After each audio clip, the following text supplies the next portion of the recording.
Hello, so this is a quick fix on how to fix the trunk sagging issue on the VW Sharan from 2010 onwards. So this is an issue that developed on this car over time, where basically you open it opens fine. Now it starts to sag, and then it will start to automatically close again, and it will close on top of your head, and it's a mess. It's not very good. So there's a very nice guide on how to program the height of your trunk lid on YouTube, and that luckily also works to eliminate this issue. I don't know why it starts to sag over time. I guess there is more play in the mechanics for the electric motors, and at a certain point they become a bit weaker at the higher points and it starts to sag. I also looked at replacement costs, so to just replace the motors and the sensors inside the unit.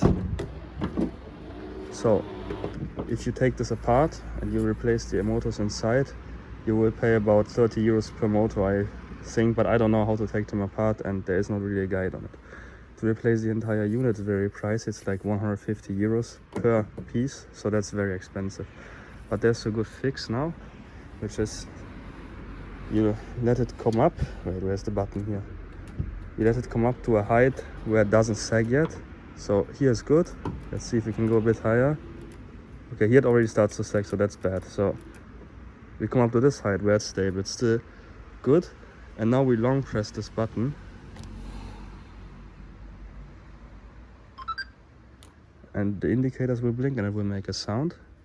And now it will stop at this specific height and it won't sag anymore. So just to showcase.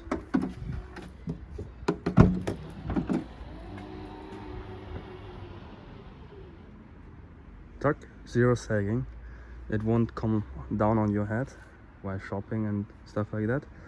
And it's a very good fix in my opinion. I mean, if it goes even lower and at a certain point you're so low that you cannot get stuff in it anymore, I guess then it's time to replace these motors. But so far this is a really good temporary fix. I mean, I might do an update on how long it lasts like this before I need to lower it even further, but for now this works very well.